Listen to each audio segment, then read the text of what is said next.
How's it going, viewers? Mr. Incredi-Brony is back and he's roll the punches, baby. Welcome to Incredi-Brony Reacts. We're checking out everything right/great about My Little Pony Tell Your Tale Nightmare Night Party. Whoa, hold up. This ain't a little shy video, is it, Incredi-Brony? No, it's not. It is actually probably an even better video than I would have thought. This was requested by a Sonic and My Little Pony fan who originally known as Scepter the Wolf. I really missed that name. That's such a cooler name. But shout outs for the suggestion. So this was uploaded by Folan Cortez, a fellow Brony who has also reacted to Tell Your Tale on the channel. So speaking of which, I need to get back to Tell Your Tale. Apparently season 2 is complete, so I need to get into that at some point. But this is definitely one of the best episodes of season 1 without a doubt, and easily the best Halloween-centered episode in my personal opinion. It has, in my opinion, the best song of season 1 as well. The Monster Party song just goes hard, and all the outfits are incredible. And I'm wearing an outfit myself, so this is perfect, okay? So please subscribe to Folan Cortez. Really cool dude, and handsome as well, if I might say. Nothing wrong with that, just complimenting the looks. Either way, let's get into this, viewers. 1, 2, 3, react.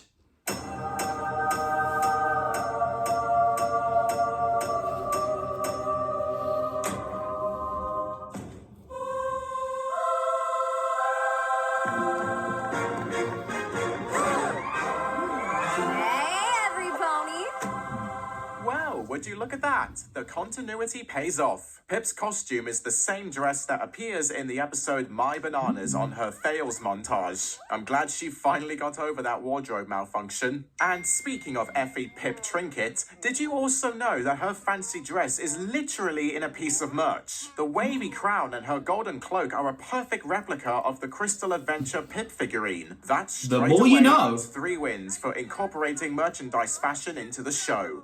She looks really hot in that outfit, if I might just say. Get it? It's a spooky fashion show. Let's just hope it won't turn into a bat walk. Yeah, my puns you really winged it. No matter the simplistic art style of Tell Your Tale, I absolutely love how creative the animators can be when theming every pony's costumes around mythical creatures. So let's take a moment to appreciate the ones in the background. Mummies, flowers, masquerades, wizards, witches, skeletons, pirates, and bugs. I gotta love my dad's skeleton this year. 2 wins. Let's kick off with the triplets of terror. Shining. Aww, adorable, right? Here comes the first in a line of many iconic references. The triplets of terror, referencing the Grady twins that appear in Stephen King's The Shining. It warms my heart knowing that the show writers are still appreciating the older fans in the audience. Yet it slightly disturbs and humors me that the Pipsqueaks know who the twins are. Was there ever a The Glimmering showing in Maritime-based cinema? Sneaky brats must have snuck in. I adore that detailed change of a jack-o'-lantern replacing the disco ball in the main melody. Spooky indeed. Princess Severina is clear for takeoff. A sexy Assassin's Creed. Simp for vampire Zip in Make Your Mark. Zip's costume in this episode is arguably the best one. Confirmed by the writer Ryan Denham himself, Zip dresses up as the Red Arrow / Speedy from the DC comics. All she is missing is Hitch as the Green Arrow. Oh, that's a cute couple right there.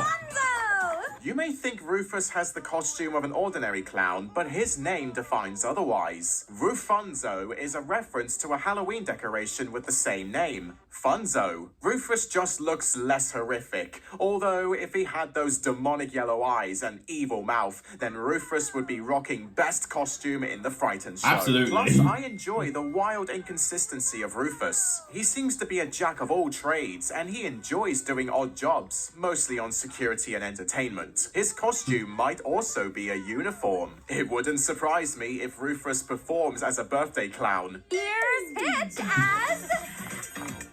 Hitch! With a mustache. Hitch's costume has such a heavy 80s vibe and fashion appeal. I would say that he is disguised as any of the characters from the show Miami Vice. Pip simply didn't get the reference, which is why she says it's Hitch with a mustache. Clever. Trading the shine of the Yeah, one in the movie. Now, this is a wonderful inclusion seeing the Alicorn mirror. It's one of the few objects that has maintained a steady continuity across both G5 series. Knowing that 10 days after the release of Make Your Mark Chapter 2, this episode would be uploaded, so it makes sense that Sunny still carries it with her at all times. Continuity. No shocker why Opaline shows up later. While we are on the subject of continuity, Nightmare Night Party unintentionally bridges the gap between Tell Your Tale and Make Your Mark by explaining I tried to why get a some Nightmare ponies in the Moon Bay would costume, know but this is who the best I could Nightmare do. Moon is. It adds another layer of hilarity as to why some ponies thought Opaline was dressed as Nightmare Moon in Nightmare on Main Street. Trading the shine of the sun for the dark of the moon.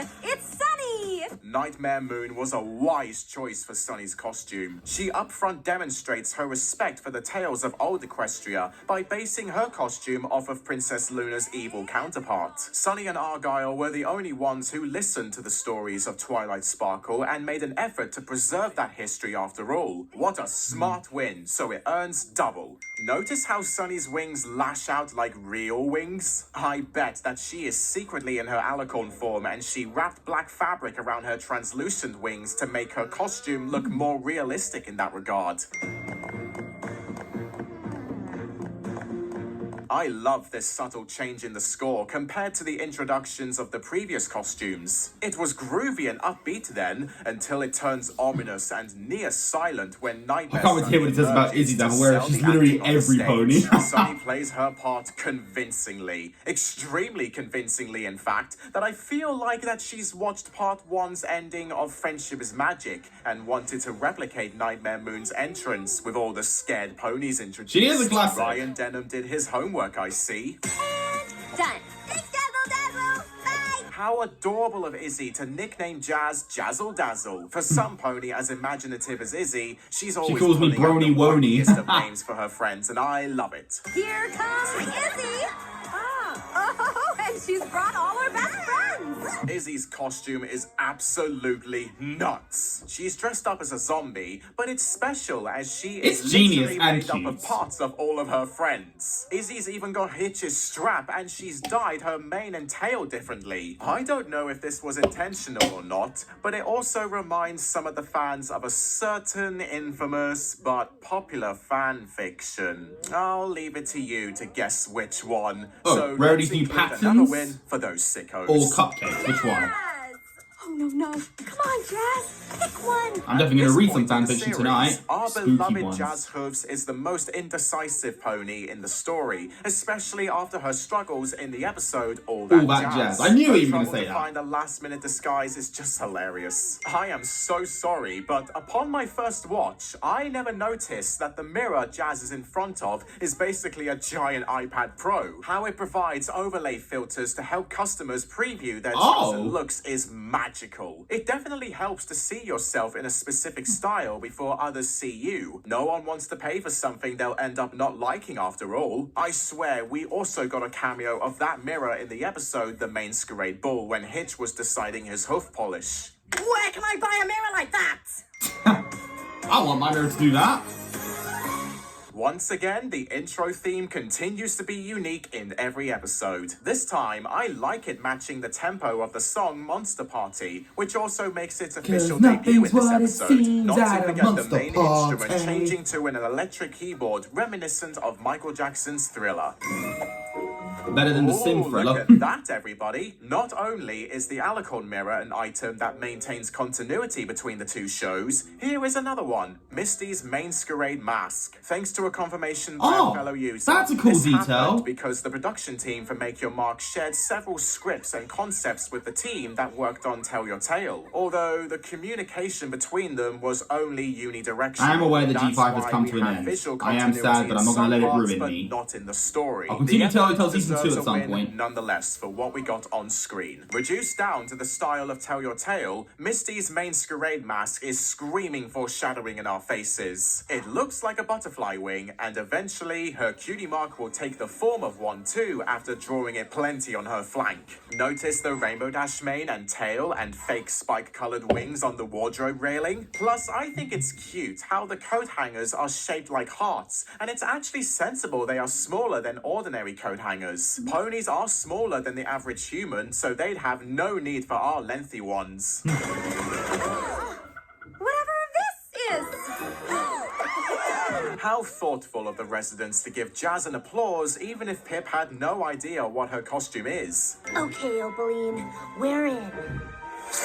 This is the first activation of the anti-sparkle, and how it's such a splendid way of allowing Misty to communicate with Opaline and vice versa, even when Opaline is unable to enter Maritime Bay. The soundtrack with the lullaby Yeah, she's still able to smell her breath, like in the next Opaline's presence episode. when she is about to emerge out of the amulet, and it's immersive to listen to. Even the eye, when it opens up, is a creepy look. Let's award 2 wins for this Reminds me of Dark plot Souls. device. Eyes. Took you long enough. I can't help but find this moment so comedic, indicating that Opaline just woke up after maybe waiting too long for Misty to infiltrate the Nightmare Night Party. Was that a flying snail? Ugh. Take a This snail. place has really gone downhill. Ironic you say that, Opaline, because none of these creatures existed in your era of Equestria. We may never get the answer to how Pegasnails, Raccoonicorns, Bunnycorns, and even the winged dog Cloudpuff came to be, but it's awesome that G5 is still connecting itself to G4 like this. It allows the theorists the chance to go wild in their speculations. Go wild, theorists! Where you at? Anyway, tell me the plan again, Misty. First, I need to get these ponies to use their magic so we can figure out how it works and then take it from them. This scene aches my heart, yet I love it so much. It's an effective way to put Misty and Opaline's relationship in the spotlight. Misty has a good opportunity to tell Opaline how villainous she can be. When Opaline requests that Misty reviews the plan, Opaline assumes she will just get it wrong, so she interrupts Misty within seconds and explains it herself. Classic physiological abuse by weakening Misty's confidence and dismissing her genuine desire to prove her worth.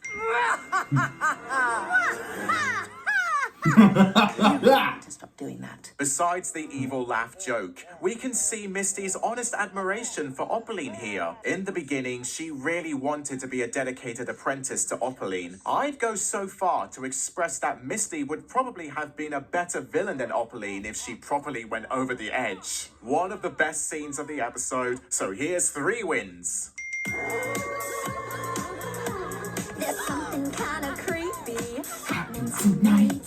Monster Party. Love it. What a song. One of my If you don't like this favorite song, songs something is in wrong with your G5. head. No matter how short-lived it is, it perfectly represents the equestrian spooktacular season in full force. It's very fitting for being a softer disco tune for any Halloween event. When Misty gradually causes chaos in the party, the song itself grows unhinged and ends when the mayhem reaches its breaking point. The song even plays as an instrumental in the episode Nightmare on Main Street when Pip tries to scare Misty. Monster Party truly is underrated, and I highly recommend it. And they say the place is haunted, but the dancing's a delight. If you think I am just awarding a win for this montage scene as a whole, think twice. Let's dissect it down because plenty of witty stuff happens. Like how Rufus continues to bob for the same apple and not any of the others in the tub, even when they're readily available and not gonna float away. His facial expressions as well are golden, so they're worth a win on their own. Notice that pony, which has a Super Nintendo Entertainment System controller for a cutie mark. They must love playing Pac-Man in their spare time, hinted by their cloak. Misty They're probably is related the to Button perfect Mash. agent of mischievous evil in this scene, and it's delightful to watch her in her element under Opaline's influence. She looks so innocent and giddily at how she can get away with all of her wicked deeds. Her acts of She's a villain, but sabotage here might be adorable. seen Like, you by can't help our but love pony her. as just getting into the holiday spirit. Like, I felt like being a save G4. Misty kind of saved G5. After all, and she riotously enjoys it.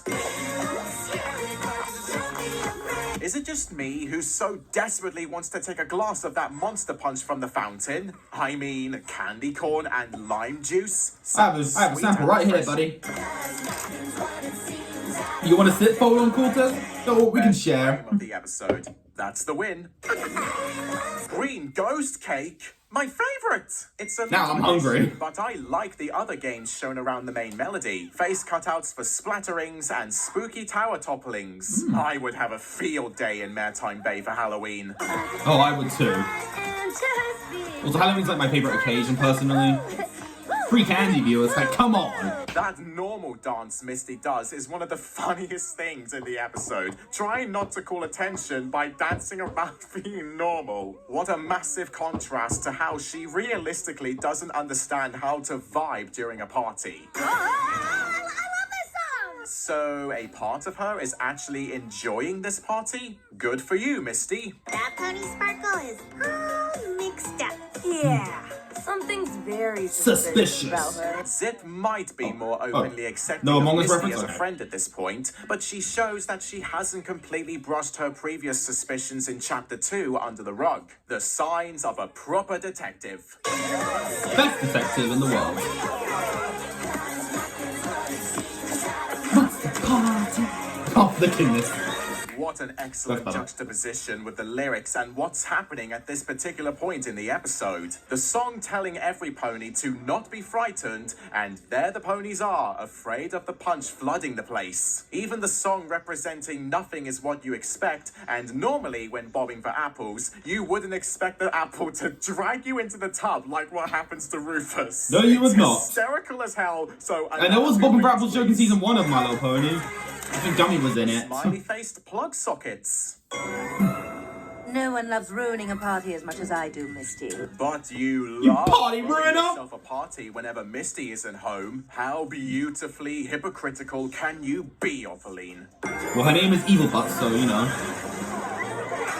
A bat-themed plant, another great accessory for the party. At least it doesn't turn the main melody into another little shop of horrors. Once I have that dragon fire, none of these ponies could ever challenge me. Another case know scenario Aubrey was still alive. Was it of Audrey? severely underestimating the ponies, especially the main five. It's humorous though, as if Opaline thinks she will eventually face them with their powers in tatters like this. Her overconfidence turns into her downfall in the end. And Yeah. Misty, don't dawdle on your way home this time. Damn, this tiny interaction is like a mini emotional roller coaster. When Misty believes she will receive legitimate praise for her chaotic efforts, her expression of starry eyes and pure happiness is wonderful, only for it to be shattered in an instant with Opaline's warning to not waste time in coming back home. We really feel for Not even a good dispirited job, Misty in this students. moment, so it's worth 2 wins. All right, now, Izzy.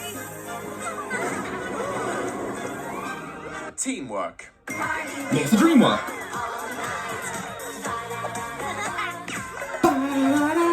Hey. This ending leaves the door open for more shipping possibilities. Starblazer over here grooving it out together, which they commonly have an interest in with each other. Not to forget Moon Dawn dancing together as well. Zip and Hitch Izzy deserve made each sure other. to include Misty and ensure They'd she be has some cute together, actual honestly. fun at They the would. party. They would. It might appear unfair for Misty to receive a happy ending after the trouble she's caused. However, in retrospect, she discovers that there is no satisfaction in following Opaline's command consecutively. So Izzy's act of kindness by handing Misty a better party experience than ruining everything will slowly tip the scales on Misty's moral conundrum. A lovely slice of foreshadowing. So to finish it up, let's award that 3 wins. Woohoo! Beautiful episode and great video.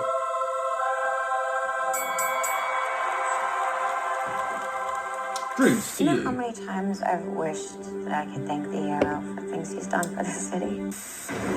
Police Constable Nicholas Angel. Hot fuzz. Nice. You gonna say hello? Hi. Oh, no. Come on, Jazz. Pick one. Make up your goddamn mind! Yeah, something's very Wait, suspicious about suspicious. her. Yes! I was hoping you made that joke. Thank you. This Thank has you. really gone downhill. I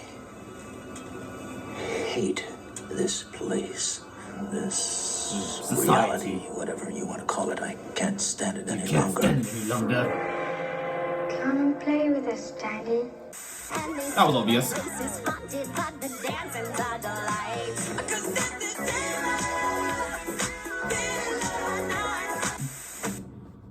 And just before this video ends, I want to give a huge thank you to all my patrons on my Patreon. My Silver Fluff Buff patrons, Sabrina Wade and Alex Smith, and all my Gold Fluff. Sadly, I'm not a Patreon supporter guy, unfortunately, so I guess I'm not a fluff butt. Unless you see me as one, which is actually really lovely. But either way, viewers, love you all. This was a really good video, and thank you again, Sonic and My Little Pony fan, for requesting this. Well, speaking of Sonic, the next thing I'm reacting to will be Sonic related for the last video of this Halloween season. So, viewers, see you all then. If you enjoyed this particular video, leave a like on it. Don't forget to subscribe if you're interested, and please subscribe to Folon Cortez. He deserves all the love. Okay? Be a fluff butt. Don't be a viewer. Be both, actually. A viewer fluff butt. Love you all, viewers, and either way, stay positive, keep calm, stay safe, be incredible, and as always, Brony on. Peace.